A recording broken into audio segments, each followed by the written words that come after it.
algo muito forte, profundo ao seu coração e ao meu, completar a boa obra que Ele já começou nesse culto. Amém, irmãos? Tema da palavra de hoje: eu preciso de um milagre. Amém? Eu preciso de um milagre. Quem precisa de um milagre, levanta a mão.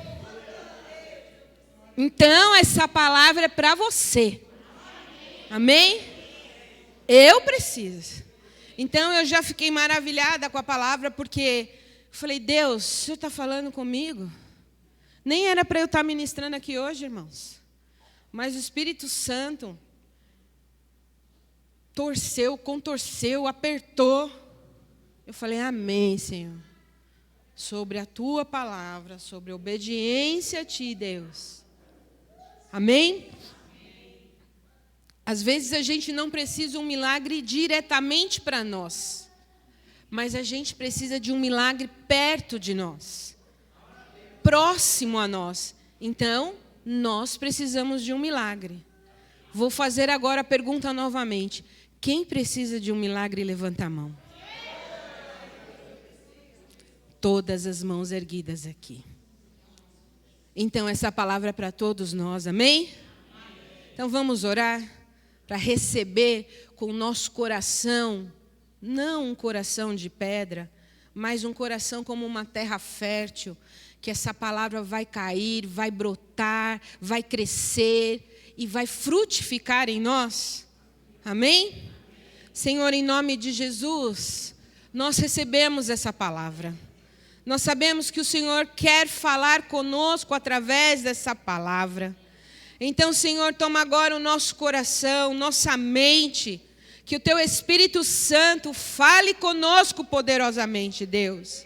Nós Te louvamos pela Tua presença gloriosa, pela cura, pela libertação, pelo renovo, pela unção derramada neste culto, Pai. Em nome de Jesus, amém. A boa notícia que nós vamos perceber a partir de hoje, se até agora a gente não estava percebendo, milagres acontecerão. Amém? Eu quero ler com vocês, eu estou na Almeida, eu quero ler com vocês 2 Reis, capítulo 4. Segundo livro de Reis, capítulo 4.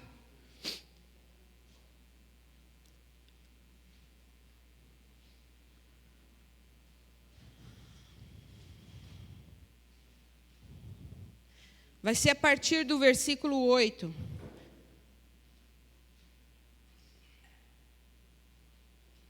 E vai até o final, mas nós não vamos ler todos.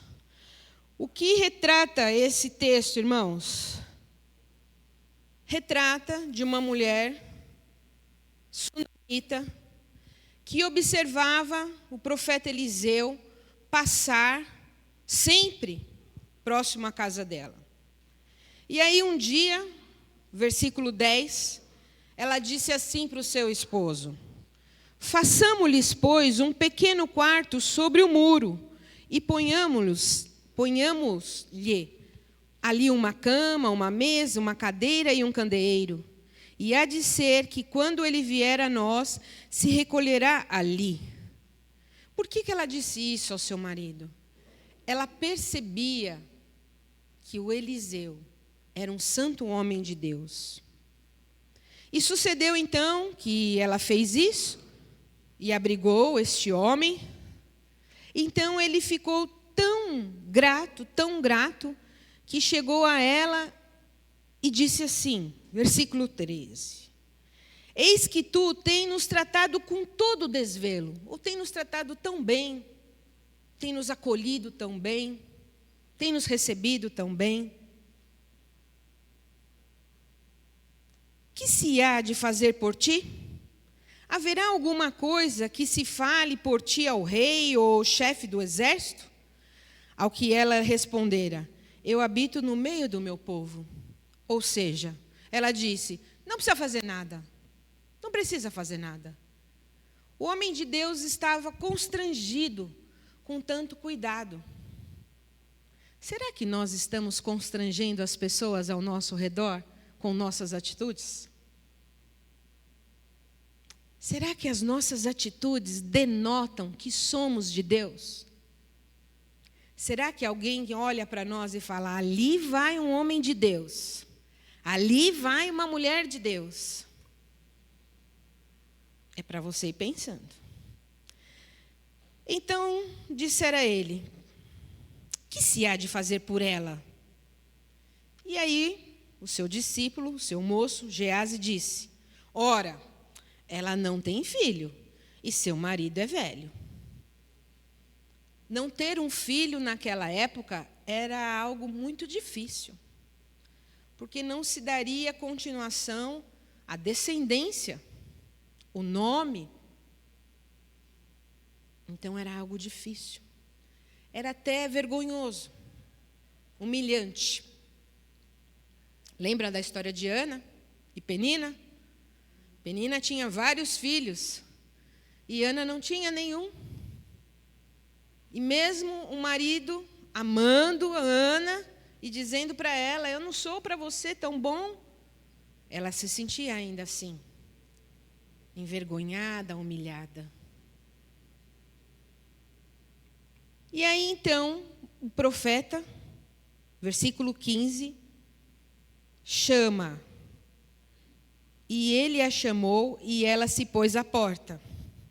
E Eliseu disse, por este tempo, no ano próximo, abraçarás um filho. O que era para ela fazer, irmãos? Feliz. Oh, que maravilha! Acabou minha vergonha, acabou minha tristeza. Mas não foi isso que ela disse. No que respondeu ela? Não, meu senhor. Homem de Deus, não mintas a tua serva. Irmãos, homem de Deus mente? Ué? E não tem tanta gente aí falando em nome de Deus e mentindo e falando tanta coisa que não é verdade? Isso mesmo, já tem aqui, ó. Homem de Deus de verdade não mente. O que existe é mentirosos se passando por homem de Deus. E provavelmente isso tinha acontecido com ela.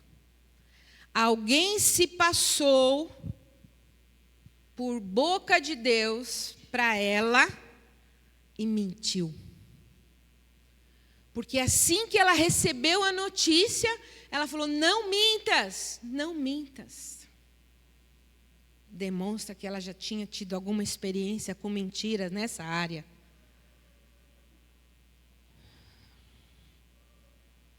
O que a gente quer falar aqui? Uma história conhecida. Uma história que você já ouviu, que já foi ministrada aqui. Mas o Espírito Santo quer te fazer lembrar, quer te fazer ensinar de algo diferente. Porque o Espírito Santo é assim. Ele traz algo novo, revela algo novo numa palavra que já foi lida. Por isso que a palavra de Deus é viva. Por isso que a Bíblia é um livro sobrenatural. Por isso que a Bíblia é algo que não tem explicação, que um monte de pessoas leem e não entendem nada. Porque se for ler com diplomas e mais diplomas, pode ficar sem nenhum entendimento mesmo. Mas quando se lê pela lente do Espírito Santo, aí tudo fica fácil. Tudo se transforma. Irmãos, o milagre de um filho é um milagre. Para quem já está ali numa idade avançada, que não ia ter, é um milagre. Ela recebeu esse filho, porque no tempo determinado que o profeta falou, ela concebeu. Conforme o profeta tinha falado. Agora eu te pergunto, ela pediu milagre? Sim ou não? Não. Mas ela recebeu o milagre? Sim.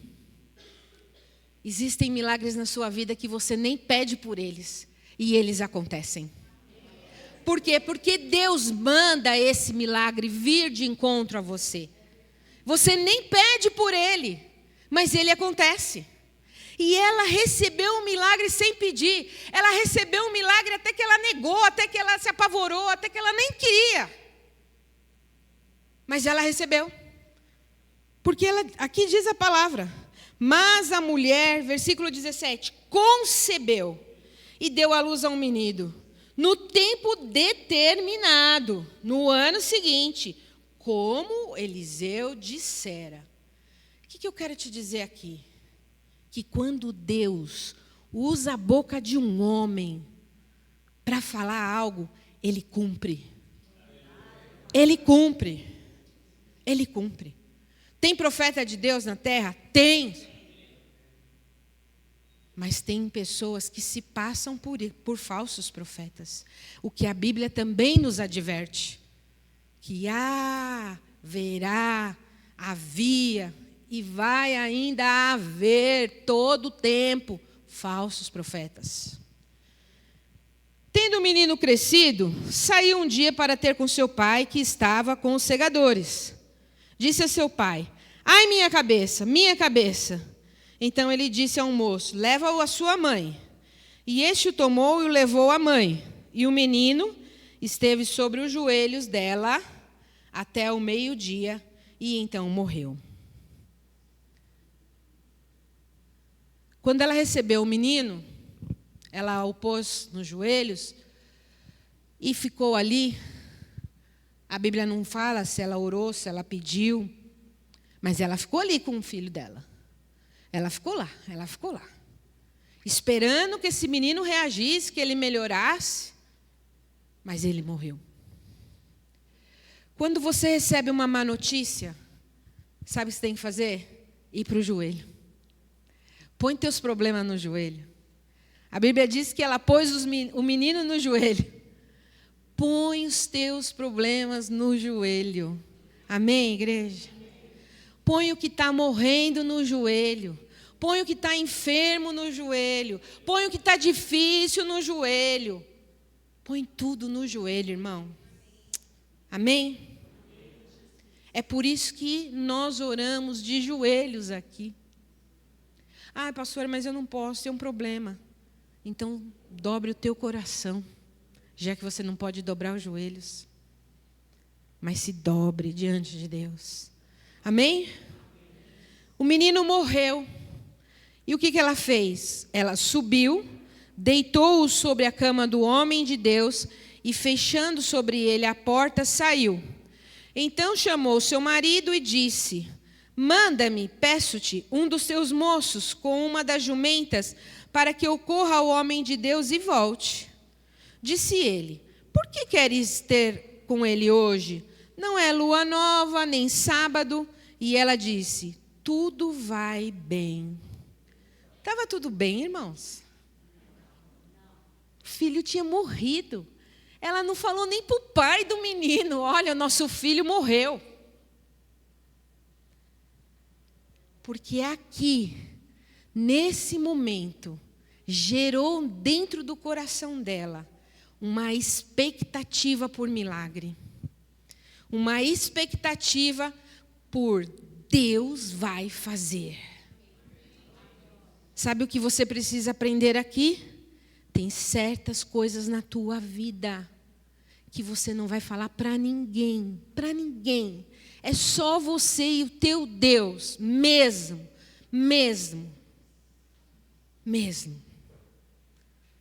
Eu achei tão assim difícil. Falei: Deus, mas ela não falou nem com o marido dela, para chorar com ela. Mas ela não chorou ali, irmãos. Ela não falou: não, agora acabou, terminou, já era, vamos preparar o funeral. E ela não deixou que ninguém fizesse isso. Por isso que ela fechou a porta, guardou o menino num lugar separado e foi atrás do profeta. E interessante que esse tudo vai bem permanece. Porque quando o profeta a vê de longe, ele manda esse Geazi: vai lá, mulher sunamita que nos recebe, está vindo. E eu não sei o que aconteceu com ela, porque Deus não me revelou. Ele fala isso. Deus não revelou para ele o que estava acontecendo. Deus não revelou para ele que o menino ia morrer. Ele é profeta, mas tem certas coisas que Deus espera o momento certo. Amém? Para que o Senhor está falando isso ao seu coração? Porque muitas vezes a gente fala, Deus, mas eu sou sua filha, eu sou seu filho. Por que o Senhor não me falou isso? Por que o Senhor não me mostrou isso antes? Porque o Senhor mostra quando Ele quer. Quando Ele acha o necessário, quando Ele acha que é preciso te mostrar. Enquanto isso, você fica na dependência, fica na obediência. E foi isso que aconteceu. O moço chegou e falou para ela, está tudo bem? O que aconteceu contigo? Vai bem teu marido? Vai bem tua casa? Começa a perguntar e ela fala para ele, está tudo bem. Tem horas que você não vai pedir oração para ninguém. Você vai pedir só para o Senhor. Só com quem Deus falar, é aqui, ó, é aqui que você vem e deposita. E ela fez isso. E chegou e falou para o homem de Deus, olha, eu não te pedi filho. E era verdade. Com Deus você pode agir na verdade. Amém? Eu não te pedi filho. E eu recebi esse filho. E agora aconteceu isso com esse filho. Vai lá e resolve. E ele ainda fala, manda o moço, vai na frente. Agora ele dá uma ordem para o moço. Não fala com ninguém, não para com ninguém. E vai lá. Coloca meu bordão no menino e ora. E ele foi. Ele obedeceu. Só que não aconteceu nada. Não aconteceu nada. Não aconteceu nada. Sabe por quê, irmãos? Tem hora que tem que insistir. Quando não está acontecendo nada, tem que insistir. Tem que pegar, tem que lutar, tem que agarrar. Não estava acontecendo nada. Não estava acontecendo nada. Versículo 21. Não, minto. Não, lá de baixo. 31, exatamente. O moço foi adiante, pôs o bordão sobre o menino e nada acontecia. Voltou e disse para o Eliseu. O menino não acordou. O menino não acordou. O que eu achei interessante é que ela se posicionou.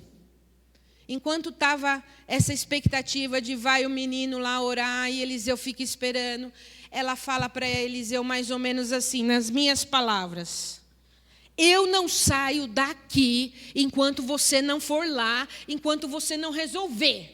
Se você não resolveu, não sai daqui. Você é homem de Deus, você orou, a criança veio, então agora você vai orar e Deus vai me devolver. Está percebendo a diferença? Ela recebeu um milagre e nem pediu por ele. Mas agora, ela precisa pedir por esse milagre. Ela precisa clamar por esse milagre. Ela precisa insistir por esse milagre. E ela o fez. Às vezes a gente é meio assim com Deus. A gente precisa de uma coisa, nem pede. Se pede, pede mal. E a Bíblia diz, pedis e não recebeis. Por quê? Porque pedis mal. E aqui tem um ensinamento muito grande. Muito grande. Quando você insiste, quando você persiste, o milagre vem. Porque ela disse para ele assim, vive o Senhor e vive a tua alma, que não hei de te deixar. Você tem que falar para o Senhor, Senhor, eu não vou deixar de pedir por esse milagre, até ele acontecer. Eu não vou deixar de orar por essa vida, até essa vida se render. Eu não vou deixar de orar por essa cura, eu não vou deixar de orar por essa libertação. Eu não vou deixar de orar, Senhor, até que o Senhor vá de encontro à minha oração. E o Senhor, então, mandou Eliseu ir. E Eliseu foi. E o interessante é que, como o Senhor não tinha mostrado nada para ele, ele fica ali, naquele quarto, anda de um lado para o outro, e ora e fala com Deus. O que será que ele disse para Deus? Muitas coisas. Depois ele se deita sobre o menino, e parece que o menino vai acordar, levanta de novo, e ora de novo. E ora.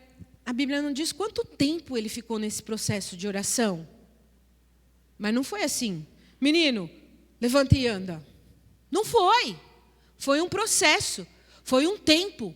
Foi uma oração dedicada. Amém? Mas qual foi o resultado dessa oração dedicada? O menino espirrou 7 vezes e se levantou. E foi liberto, foi curado, foi ressuscitado. Qual palavra você quiser usar.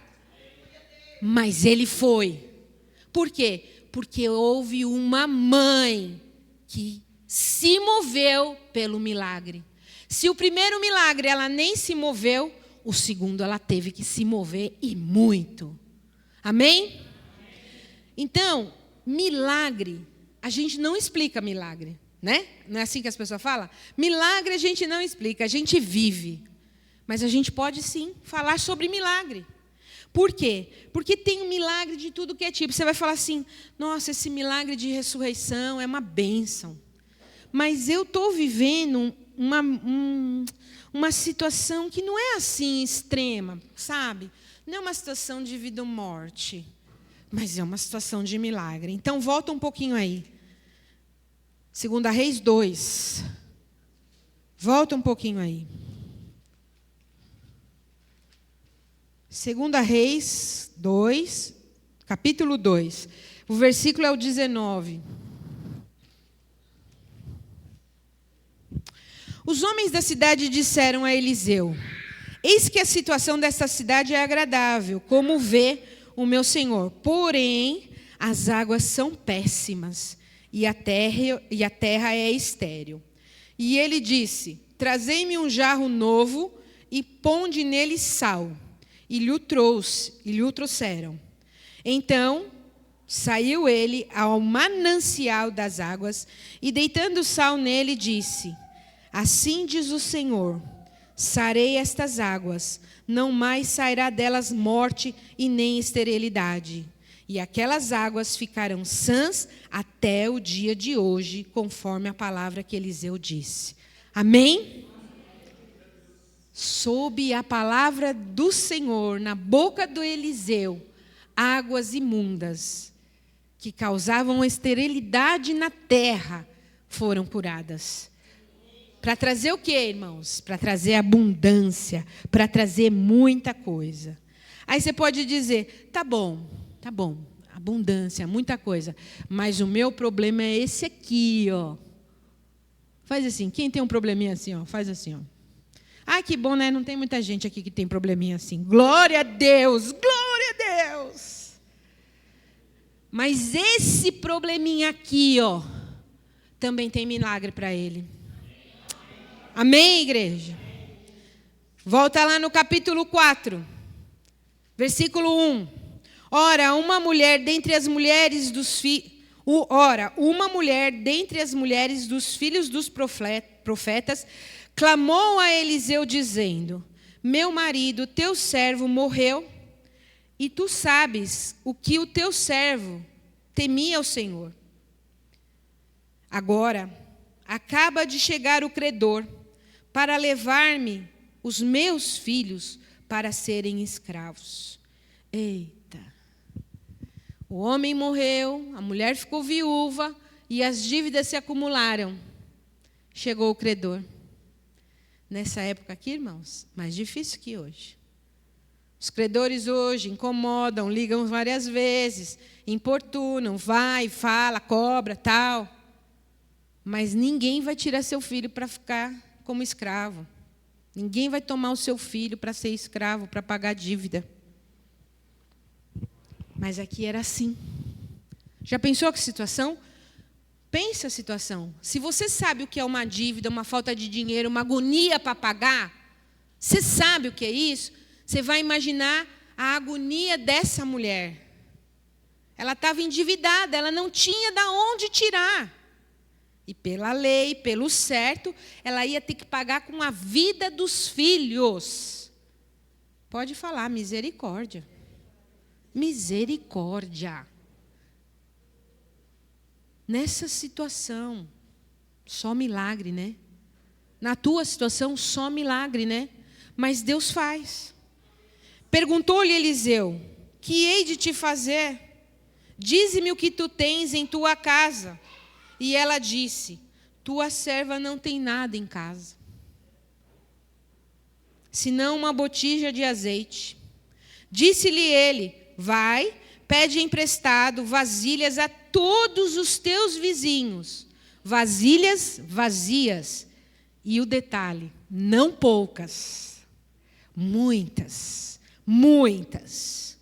Depois, entra e fecha a tua porta sobre ti e os teus filhos. Dá uma paradinha aí. Ela foi pedir vasilha para toda a vizinhança. E por que o profeta não falou para ela assim: traz as vasilhas, vizinha, tudo para te ajudar? Não. É você e os teus filhos. Está entendendo, igreja? É você e os teus. Nós estamos enfrentando dificuldade aqui em casa. Vamos orar aqui em casa, nós todos. Porque o profeta também não falou para ela: vai lá, pega as vasilhas e enche sozinha. Falou para ela: vai, pega a vasilha e enche com teus filhos. Bota eles para trabalhar lá junto com você. Bota eles no meio do problema. Bota eles na situação. Mostra para eles o Deus que você serve. Mostra para ele a dificuldade, para ele ver a glória. Tem muito pai, muita mãe que não fala para o filho, que está enfrentando dificuldade, para proteger o filho, para não falar para o filho. E como é que esse filho vai ver a glória de Deus quando essa glória se manifestar? Mas é para aqueles que o Senhor mandou, não é para todo mundo, não é para pôr no Facebook. Sobre essa questão de expor, o Senhor tem falado muito comigo. Vigia no que você expõe, porque não é todo mundo que olha com bons olhos.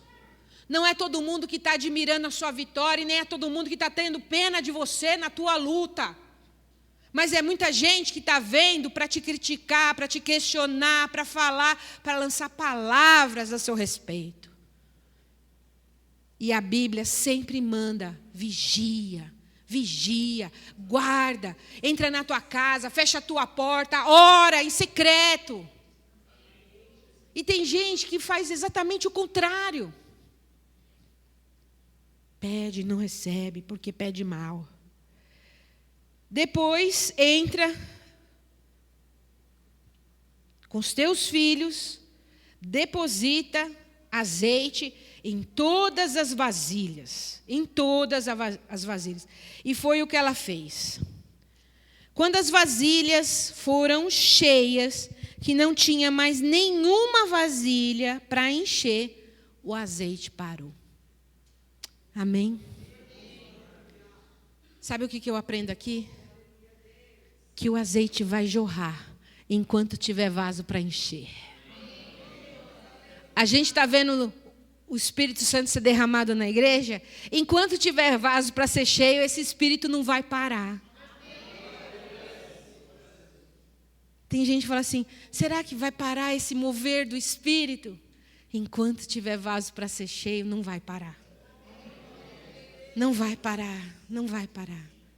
Porque a gente só vai vencer o mundo se o Espírito Santo for derramado e transbordar na nossa vida. Jesus cuidou dos discípulos, ministrou na vida dos discípulos, ensinou os discípulos, comeu com eles, andou com eles. Tudo ele fez. Ressuscitou e falou para eles: fiquem, esperem.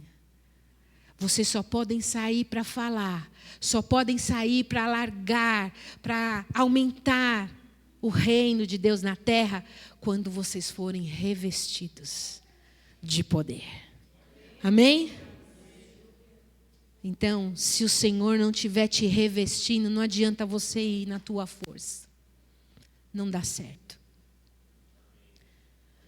Se o Senhor não estiver te dando todo o ensinamento dele, para você ter palavra de sabedoria, para você ter unção, para você ter ousadia, para você estar vestida na armadura, não vai. Amém, igreja? E aí, igreja, qual foi o milagre? E aí ela vai diante do profeta e fala para ele, olha, encheu tudo. Versículo 7. Veio ela, pois, e o fez saber ao homem de Deus. Disse-lhe ele, vai, vende o azeite e paga a tua dívida. Glória a Deus. Vende o azeite e paga a tua dívida. Falei, Deus, o que o Senhor está falando conosco? O Espírito Santo vai pagar a tua dívida. Eita, está falando heresia, pastora? Claro que não. Porque o Espírito Santo vai te dar sabedoria, unção, estratégia para você vencer isso daí. Começa pedindo perdão, irmão, pelas coisas erradas, os passos errados, as compras erradas, os gastos, tudo que você fez de errado. Pede para Deus misericórdia, sabedoria, seja fiel na casa do Senhor, no que Ele te propôs a fazer. Não dá brecha. E você vai ver o azeite transbordar, você viver, pagar sua dívida e viver do resto. Porque Ele diz isso, e tu e teus filhos vivei do resto. Ele não só pagou a dívida, deu para ela a condição de viver. Amém? Ela foi pedir um milagre de pagar a dívida.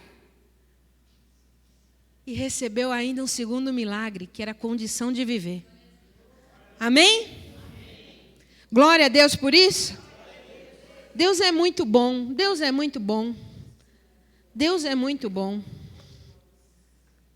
Agora, para terminar, quero te falar algo. Está em Marcos. Porque eu estava orando. Irmãos, eu queria pregar para vocês muitos milagres, muitos. Comecei a estudar milagre, quem pediu, quem não pediu, que for como foi. Mas aí eu falei, Jesus, vai precisar uma vigília para falar de tanto milagre. Não vai dar. Então vamos resumir aqui, vamos pular alguns. Amém? Capítulo 9 do Evangelho segundo Marcos, diz assim, a partir do 22. 9, a partir do 22.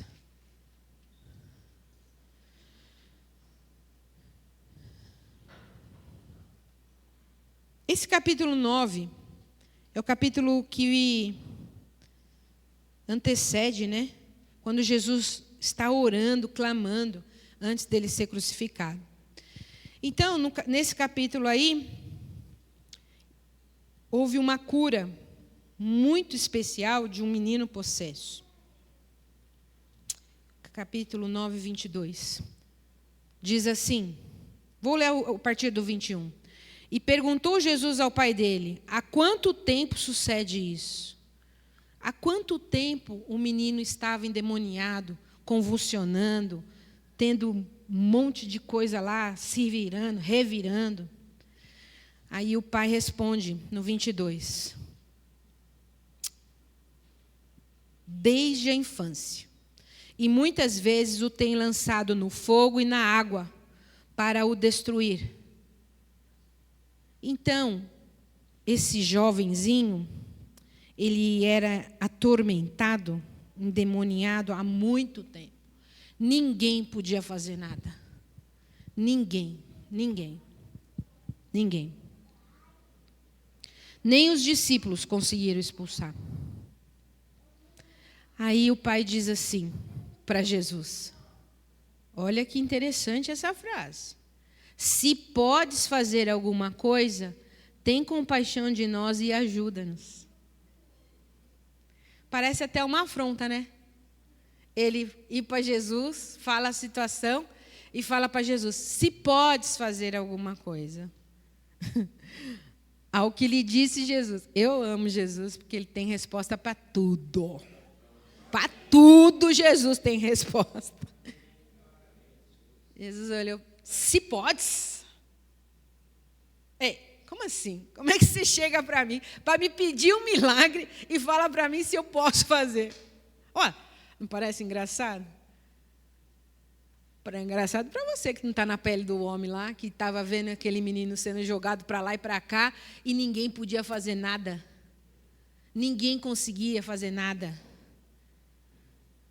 Aí Jesus fala para ele, se podes, tudo é possível ao que crê. Ele colocou uma condição, né? Eu posso, se você crê. Ao que o Pai, imediatamente, e na minha versão, não sei se aparece aí, aparece, com lágrimas. Isso que parecia uma afronta, na verdade era um desespero. Se podes, desesperado. Com lágrimas, disse, creio. Ajuda-me na minha incredulidade. Algumas versões diz, ajuda-me na minha pequena fé. Eu gosto dessa. Ajuda-me na minha pequena fé. E Jesus, então, vendo que a multidão se aglomerava, repreendeu o espírito imundo, dizendo, espírito mudo e surdo, eu te ordeno, sai dele, e nunca mais entres nele.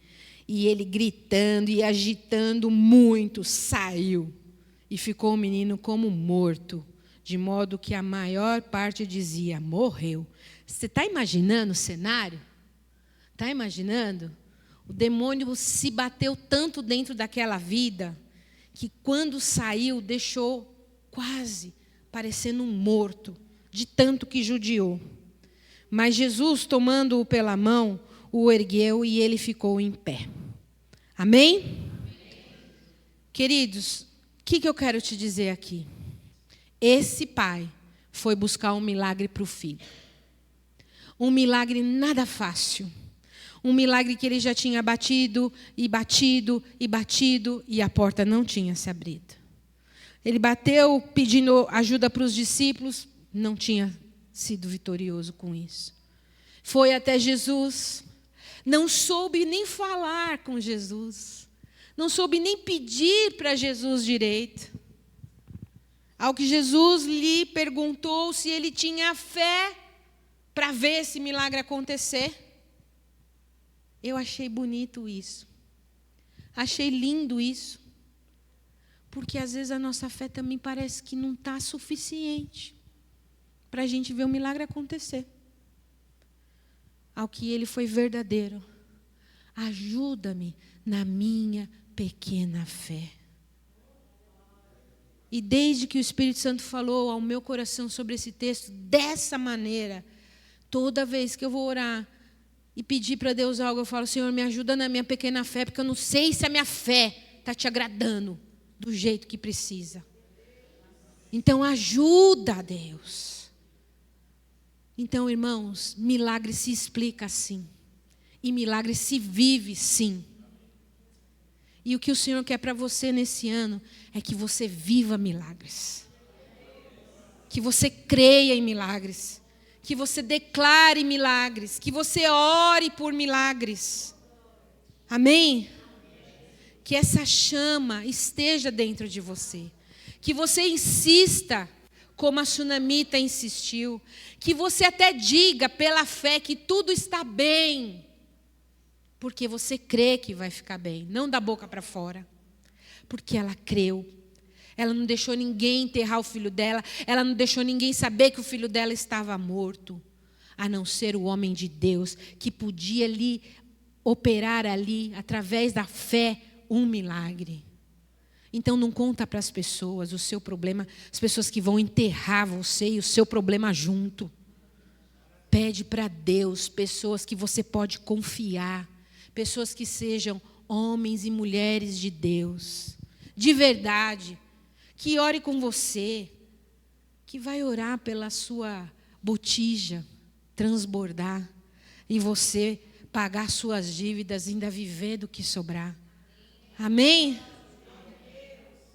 Eu só peguei alguns exemplos, irmãos, para falar de milagre. Para falar que esse ano pode ser um ano de bênção na tua vida. Só que é você que precisa tomar um posicionamento. Ainda que você chegue meio errado diante de Jesus, fale de um jeito que não devia, mas que você se conserte e fale: Senhor, ajuda-me na minha pequena fé. Senhor, ajuda-me a não tropeçar. Senhor, ajuda-me a perseverar. Amém? Deus abençoe você e que seja um ano de milagres para você compartilhar e testemunhar. Amém?